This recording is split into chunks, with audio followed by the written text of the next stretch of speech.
아니요 온전히 이루었다 함도 아니라 오직 내가 그리스도 예수께 잡힌 바 된 그것을 잡으려고 쫓아가노라. 형제들아, 나는 아직 내가 잡은 일로 들리지 아니하고 오직 안일 저 뒤에 있는 것은 잊어버리고 앞에 있는 것을 잡으려고 표대를 향하여 그리스도 예수 안에서 하나님이 위에서 부르신 부르심의 상을 위하여 쫓아가노라. 다같이 했습니다. 그러므로 누구든지 우리 편견이 이런 자를 이렇게 생각하시니 만일 무슨 일이라 다른 생각하면 하나님 너희에게 행사하리라. 오직 우리가 우리가 그대로 아멘. 동독한 말씀을 통해서 이 시간에 주님의 손에 붙들리자, 주님의 손에 붙잡히자 라는 말씀으로 잠시 은혜를 받기를 원합니다.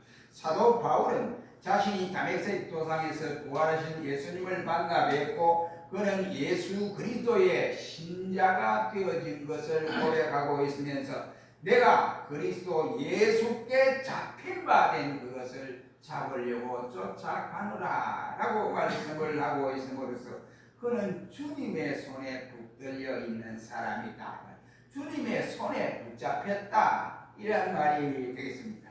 주님은 보이지 않는 손은 어느 시대나 또한 어느 어디서나 사람을 붙드시고 주님의 일을 감당하게 하시는 모습들을 볼 수가 있습니다.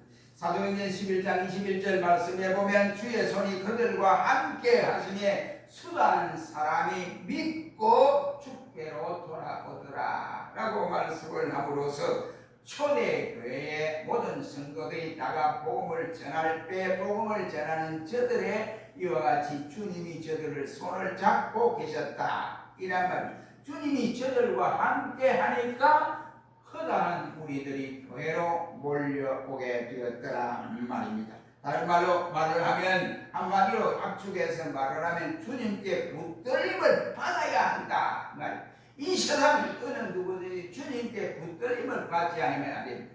그래서 주님은 이와 같이 우리와 주님과의 관계가 이와 같이 주님의 붙들리는 손에 가까이 있어야 되는데, 이 관계를 이뤄서 요한복음 15장 1절 이하의 말씀에는 포도나무와 가지의 비움을 말씀하고 있습니다. 나는 포도나무요 너희는 가지니 너희가 내 안에서 거하여야만이 살겠고 나를 떠나서는 너희가 살 수가 없다고 말씀을 하시면서 우리 신자들은 초신자든 아니면 오래 믿었던 신자이든 간에 모두가 주님의 손에 붙들릴 때에 주의 뜻대로 모든 일들을 감당할 수 있다는 말입니다. 다시 말하면 우리가 주님의 손에 붙들려야 된다 이 말입니다. 공부하는 학생들도 주님의 손에 붙들려서 공부를 해야 주님의 뜻을 이루어 나가는 길이 되어질 수가 있습니다. 사업을 하는 것도 마찬가지고, 직장에 다니는 것도 마찬가지고, 장사를 하는 것도 마찬가지고, 정치하는 정치꾼도 마찬가지고, 목회하는 것도 마찬가지고, 주님의 교회에 충성할 수 있는 것도 모두가 주님의 손에 어설프게 붙들리면 일을 할 수 없어요. 그러니까 주님의 손에 완전하게 꽉 붙들려야 한다 이런 말씀이 되겠습니다. 그리고 오늘 본문을 통해서 우리는 이 시간에 잠시 생각할 수 있는 것은 주님의 손에 붙들리려면 어떻게 해야 할까 하는 것입니다. 첫째는 인간은 하나님이 인간을 붙잡고 사용하시는데 어떻게 하냐, 주님의 손으로 이와 같이 우리를 붙들어 사용하는데 그 주님의 손은 능력을 상징하는 손이 된다는 말이 되겠습니다. 우리가 무슨 일을 하든지 그의 손으로 하는 것처럼 성삼위 하나님께서도 우리를 붙들어서 능력으로 시행하여 모든 일들을 잘 감당하게 하십니다. 그래서 능력이라는 말로 비유해 주시는 말씀을 볼 수 있습니다. 시편 89편 10절 말씀에도 보면 능력의 팔이라고 했고, 이사야서 62장 8절 말씀에도 보면 능력의 손이라는 말로 표현하기도 함을 볼 수가 있습니다. 하나님의 능력의 손은 지금도 이 역사 세계 속에서 운행하고 섭리하고 통치하고 가시는 모습을 볼 수가 있습니다. 그러므로 주님의 능력의 손의 역사에 모든 것을 이루어질 때 모든 것이 다 은혜롭게 감당될 수 있습니다. 우리는 조금 전에 찬송을 불러드렸습니다. 이 세상에 지진이 나고 온갖 피해가 일어나지만은 그러나 그것보다도 주님의 음성 한마디에 천지가 기록될 수 있다는 거예요. 그러니 우리가 어떻게 살아야 되냐? 인간의 지혜와 인간의 힘과 인간의 능력과 인간의 경험으로 살 것이 아니라 주님의 손에 꼭 붙들려 살아가는 것이 정상적인 삶을 살아가는 사람이다. 이런 말이 되겠습니다. 그러면 우리가 이와 같이 예를 들어 말하면 부모는 자식들에게 무슨 일을 하는데 자식이 모르게 하는 경우들이 태반사입니다. 자식이 잘 몰라요. 그러나 부모는 자식이 생각하지 못하는 것까지 자식을 위해서 일하여 쏟아붓게 되는 것처럼 하나님 역시도 자기 백성을 이와 같이 모르게 능력으로 우리를 위해서 일하고 계신다라고 하는 사실입니다. 하나님은 지금도 우리를 도우시는 일, 보호하시는 일, 또 일하게 하시는 일, 우리를 이와 같이 안보해 주시고 살게 하여 주신다. 왜 그렇습니까? 하나님이 그렇게 붙드는 것은 하나님 자기 일을 하기 위해서 우리를 그렇게 만들어 주신다라고 말을 할 수 있습니다. 그러므로 우리는 우리 주님의 손에 꽉 붙들려야 된다. 어설프게 붙들려서는 아니 된다. 확실하게 붙들리는 나와 여러분이 될 수 있기를 주의 이름으로 축원합니다. 두 번째로 주님의 손에 붙들릴 때 어떻게 되느냐 이 말이에요. 주님의 손에 붙들리면 주님의 능력이 우리에게 드러나게 되어져 있습니다. 바로 모세가 손에 붙들렸던 지팡이, 그 쓸모있는 모세가 볼 때는 별로 사람들이 볼 때 별다른 지팡이, 값비싼 지팡이도 아닙니다. 싸구려 지팡이, 한마디로 말하면 보잘것없는 지팡이에 불과했습니다. 값이 많이 주고 산 것도 아닙니다. 좋은 재료를 가지고 만드는 이와 같은 지팡이도 아닙니다. 그것은 호렙산 기슭에서 흔히 볼 수 있는 시팀나무, 우리로 말하면 아카시아 나무, 삐삐 돌아가는 그 나무, 그 단단한 그 나무, 해풍해져서 이와 같이 자란 그 나무입니다. 그 가시가 돋친 나무, 그 가시 돋친 나무를 잘라가지고 모세가 이와 같이 다듬어서 지팡이로 사용했던 지팡이라고 할 수 있습니다. 호렙산 기슭에서 자랐던 많은 나무 가운데 모세가 뜯어서 지팡이를 만드는 나무 토막에 불과하고 때가 묻어서 있는 나무이고 또 메말라 있는 나무다라고 할 수 있습니다. 온갖 상처 투성이가 모세와 함께 이와 같이 당했던 막대기에 불과합니다. 그런데 무슨 가치가 있을까요? 그런데 여러분 보세요. 그 능력에 이와 같이 역사가 나타나는 이 지팡이가 되어졌다. 왜 그렇습니까? 볼품도 없고 모양도 없고 가치도 없고 아무 썰매도 없는데 하나님이 그에게 모세야, 네 손에 가진 것이 뭐냐? 지팡이입니다. 그 지팡이를 왜 가만히 들고 있느냐?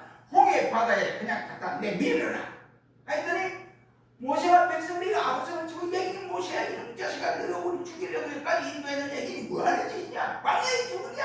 막 야단법석을 뜰 때 모세는 백성들을 향하여 아무 말도 아니하요. 하나님 어찌하면 좋겠습니까? 라고 할 때 네 가진 지팡이를 바다에 내밀어라. 모세가 그대로 내밀었더니 바다에 물이 쫙쫙쫙쫙 갈라지기 시작을 했습니다. 그래서 바다를 육지같이 건너게 되었던 일도 있습니다. 모세의 수정에 잡힌 지팡이를 통해서 주님의 능력의 역사가 나타나게 되었음을 우리는 알 수가 있습니다. 오늘 우리에게 나타나지 않는다고 할 수 있겠습니까? 이러한 주님의 능력은 저와 여러분에게 나타나는데 어떤 사람에게 나타나느냐? 주의 손에 붙들리는 사람에게 능력으로 나타나게 되어져 있다. 이런 말. 주님의 손에 보다 강하게 사로잡히기를 주의 이름으로 축원합니다. 여러분, 주님의 손에 붙들리면 안전뱅이도 그리고 중풍병자도 사업에 실패한 사람 모두가 걱정이 없습니다. 여러분, 다니엘을 보십시오. 사자굴에 저들 신하들이, 다니엘 왕의 신하들이 사자굴에 집어넣어 다니엘을 죽이려고 했는데 그 사자굴에 들어갔던 다니엘이 아침 새벽에 다니엘 왕이 가보니까 다니엘이 멀쩡하게 살아있습니다. 그런데 사자들이 다니엘 주위로 빙빙 돌기만 하지 다니엘을 잡아먹으려고 하기도 아니었다 이겁니다. 그뿐이겠습니까? 다니엘의 세 친구 사드락 메삭 아벳느고가 느부갓네살 왕 앞에서 절을 하지 않는다고 그가 평소보다 7배나 더 뜨거운 불불에 집어넣겠다 음포를 하려고 우리는 그래 안 합니다. 절대로 여호와 하나님 앞에만 경배를 드리지 왕이나 사람들 앞에 절대로 절을 하지 않습니다. 신상 앞에 절하지 않습니다. 하다가 결국은 풀무불에 집어넣지 평소보다 7배나 더 뜨거운 풀무불에 넣었는데 아니 왕이 보니까 분명히 집어넣기는 3사람을 집어넣는데 안에 4사람이 보이더라 이 말이에요. 그런데 넣은 그 사람은 이미 타 죽었습니다. 얼마나 뜨거웠으면 넣었던 사람이 뜨거워서 죽었겠네. 그런데 왕이 보니까 저기 분명히 3사람 넣었는데 왜 4사람이냐? 라고 했습니다. 그것이 바로 신하들이 고백하기를 신의 아들 같습니다. 예수님이 그 자리에 함께하니 아무리 뜨거운 풀무불에서도 일반 물과 같이 그렇게 역사하고 그들은 머리카락 하나도 탄 일이 없다.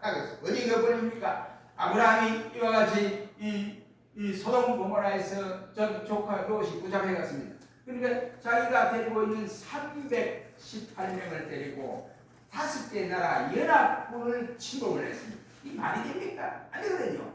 그런데도 불구하고 318인을 거느려 가서 모든 포로들을 다 잡아오고 모든 빼앗겼던 것을 다 되찾아오는 이러한 역사들이 일어났습니다.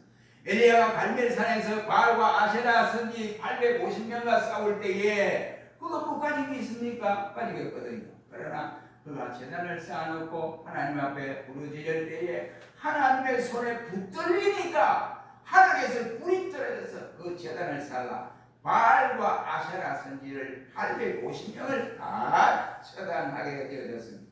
이 모두가 주님의 손에 붙들릴 때 큰 능력이 나타난다. 이런 말씀이 되겠습니다. 주님의 손에 붙들리면 모든 것이 정상으로 돌아올 수 있고 주의 큰 능력을 발휘할 수가 있습니다. 나는 목사가 아닌데 그렇게 될 때 아니에요. 우리가 믿음이 적은 성도들이 믿음을 가지고 주님의 손에 붙들리면 주님 자신이 하시고자 하는 일들을 감당할 수 있는 능력자로 만들어 주신다. 이러면 그러면 주님의 손에 붙잡힌 비밀이 어떤 사람에게 이런 역사가 일어나느냐 이 말씀. 그 방법이 뭐냐? 우리가 부드러운 사람이 되어져야 된다. 다시 말하면 이와 같이 온유한 사람이 되어지라. 이러한 말씀이 되겠습니다. 주님은 완고하거나 강직한 사람을 붙들어 잘 사용하지 않습니다. 그래서 능력으로 감당하려면 온유한 사람이 되어져야 된다. 예수님께서 말씀하신 대로 온유한 자는 복이 있나니 저희가 기업을 받을 것이다 라고 마태복음 5장에 말씀을 하고 있습니다. 주님의 온유하고 유순하고 이러한 사람을 주님은 붙들어 사용하신다. 예수님께서 온유한 사람을 붙들고 강하게 쓰시게 된다고 하는 사실을 우리에게 알려줍니다. 모세, 겁이 많은 사람. 이 바로 앞에 도망을 나왔는데 바로 앞에 가라고 하니까 백성을 이끌기 위해서 인도하기 위해서 나가라 하니까 모세가 겁이 져서 난 못 갑니다. 할 수 없습니다. 난 또 가는 바로 앞에가 말도 잘 못하고 입술이 뻣뻣해서 이 표현도 힘들고 하나님 나는 못합니다. 그랬더니 하나님 변명하는 모세에게 그래 네 말 못하면 너의 형 아론이 있잖아. 아론 데리고 가거라 그랬습니다. 그래서 이와 같이 모세가 겁이 많은 사람이지만 말 재주도 없는 사람이지만 어쨌든 그렇게 오랫동안 큰 일을 많이 감당할 수 있었던 것은 다른 곳에 있었던 것이 아니라 하나님의 손에 딱 붙들렸기 때문에 그는 이스라엘의 지도자로 광야의 지도자로 일을 했던 것입니다. 그가 온유했더라면 온유하지 않았더라면 그래 될 수 없습니다. 그래서 민수기 12장 3절 말씀에는 말하기를 모세의 온유하면 지면에 있는 모든 사람보다 더 성하니라 고 말씀함으로써 모든 사람보다 온유했다 하는 말씀을 볼 수가 있습니다. 우리 주님의 붙들림에 받아 쓰시도록 우리는 좀 더 지금보다 온유한 사람이 되어서 우리 모두가 주님의 손에 확실하게 붙들림을 받는 나와 여러분이 될 수 있기를 축원합니다. 두 번째는 어떤 사람을 보느냐? 주어지는 일. 작아지는 사람. 나는 적습니다. 한마디로 겸손한 사람이다 라고 할 수 있습니다. 베드로전서 5장 6절 말씀에 하나님의 능하신 손 안에서 겸손하라. 때가 되면 너희를 높이리라 고 말씀을 해주었고, 야고보 장로는 예수님의 동생입니다. 야고보 장로는 야고보서 4장 6절 말씀에 말하기를 하나님이 교만한 자를 물리치시고 겸손한 자에게는 은혜를 주시느니라 고 말씀을 하고 있습니다. 시편 147편 6절 말씀에는 말씀하기를 하나님께서 겸손한 자를 붙드시고 라고 말씀을 하고 계십니다. 사도 바울은 본래 이와 같이 사울입니다. 이 사울이라는 말의 뜻은 큰 것이라는 말이에요. 큰 자 이런 뜻이거든요.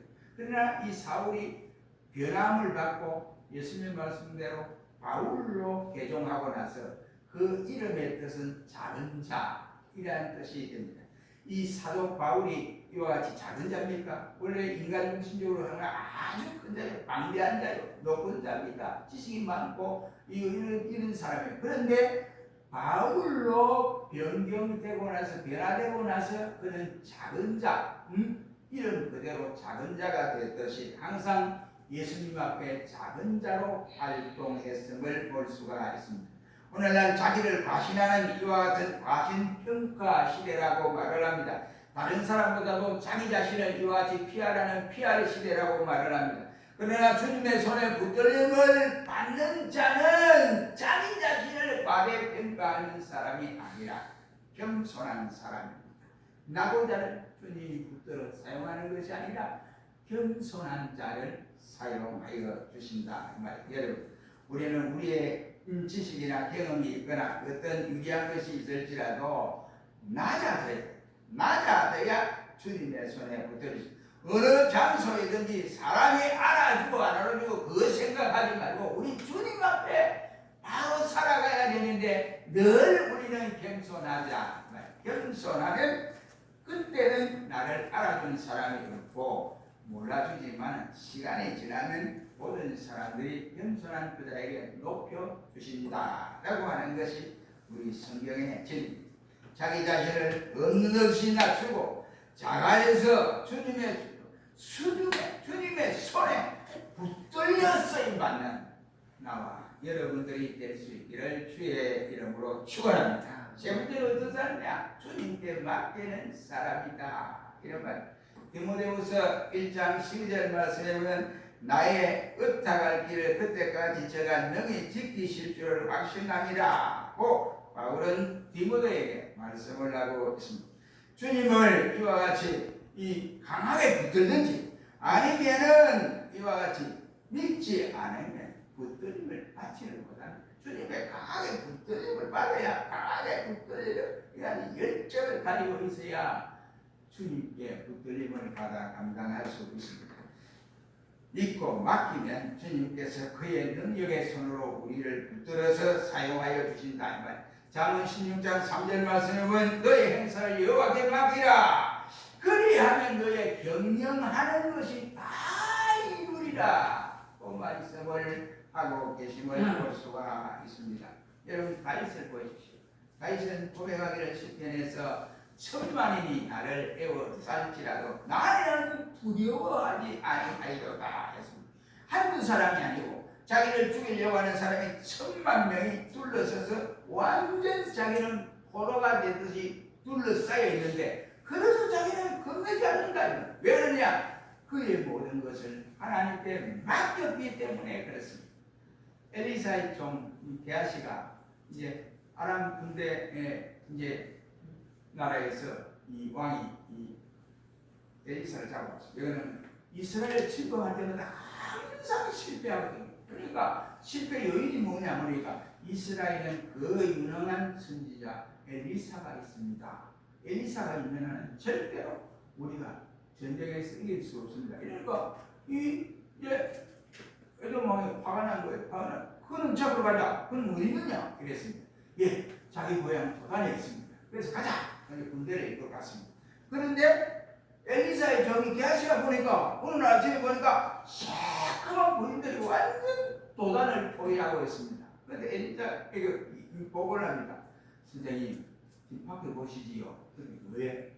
밖에 안 보시지요. 그리고 보니까 뭐 샥하고 우리들이 뭐 완전히 보여요. 그래서 큰일 났습니다. 저놈들이 우리를 잡으러, 선생님을 잡으러 온 것 같습니다. 야시야, 겁나냐? 물었습니다. 그랬더니 게하시의 눈에는 그 군대만 크게 보인 거예요. 그래서 겁나냐? 겁낼 것 없어. 조금만 기다려봐.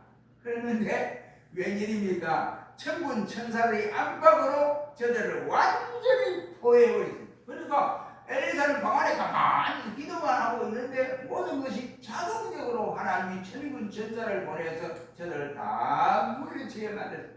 그러니 뭐냐? 모든 회사에 작은 것이든 큰 것이든 간에 맡기고 살자 이 말. 맡기고 내가 할 수 있는 것도 주님께 맡기고 내가 할 수 없는 것도 주님께 맡기고 모든 우리의 사는 형편을 아시는 그분 앞에 맡기는 신자가 될 때 하나님의 손이 우리를 잡고 역사해 주심으로 능력의 역사가 일어나게 되어짐을 볼 수 있습니다. 누가복음 8장 48절 이하의 말씀은 12년간 혈루증으로 앓았던 여인이 세상에 돌아가며 돈도 좀 있었어요. 그 돈이 있으니까 그 돈으로 막 이 사람은 좋다 하는 사람에게 치료를 받고 또 약도 지어오고 이래도 12년 동안 아무것도 안 됐어요. 여러분 보십시오. 하루 이틀이 아니고 12년 동안 혈루증을 앓았더니 막 피가 막 쏟아지는 거예요. 피가 쏟아지니까 감당할 게 있겠어요? 돈이 무슨 필요가 있겠습니까? 그 세상 것을 늘 좋다는 약 아무도 소용. 그런데 어느 날 이 여인이 생각해 보니까 예수님이 자기 고향은 자기 동네 앞을 지나간다. 이 소식을 듣고요. 맞다. 내가 예수님의 옷자락만 만져도 이 정도는 나을 수 있다. 이런 생각이 드는 거예요. 그래서 예수님이 지나가는 모습에서 그 군중들 앞에서 파고들어서 뒤에서 예수님 손을 딱 잡고 예수님의 옷을 잡고 그러니까 예수님이 씩 들어오면서 누가 내 옷에 손을 댔느냐 했더니 이 의사는 제자들이 예수님이 많은 군중들 앞에 누가 막 들치락 하는데 누가 내 그런 거 어떻게 합니까? 이랬더니 아니야. 이랬더니만 여인이 혈루증을 하는 여인이 그 자리에서 물어보고 주여 내가 죄인입니다. 나를 용서해 주시오. 내가 만졌습니다. 그래 네가 구원을 얻었느니라 선언하자마자 12년 동안 혈루증에 하루도 빠짐없이 줄줄 흘렀던 이 여인이 깨끗함을 받았습니다. 왜 그랬을까요?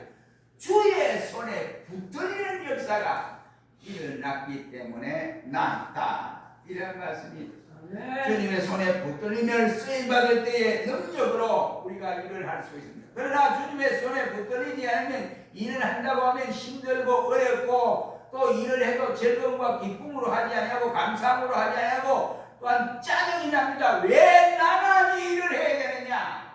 왜 나만 일을 해야 되느냐? 이렇게 생각합니다. 그러나 주의 손에 붙들릴 때는 기쁨과 감사와 영광을 주님 앞에 돌려드릴 수 있습니다. 그러니 여러분이 주의 손에 붙들려서 일을 하고 싶습니까? 그러면 여러분의 신경의 모든 것을 주님 앞에 맡기자 이 말입니다.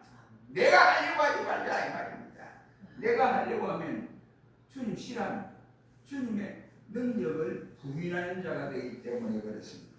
사랑하는 성도 여러분, 주님께 매달리는 적극적인 믿음을 가지는 동시에 항상 우리 주님 앞에 붙들어 서시도록 우리는 겸손한 자가 되고 작아지는 사람이 되고 우리의 모든 일면들을 다 송두리째 맡겨버려서 주의 강한 능력이 저와 여러분을 잡고 역사하는 이러한 종들이 되시기를 주의 이름으로 축원합니다. 기도하겠습니다. 거룩하신 주님, 우리가 주의 일을 하는데 우리 힘으로 능력으로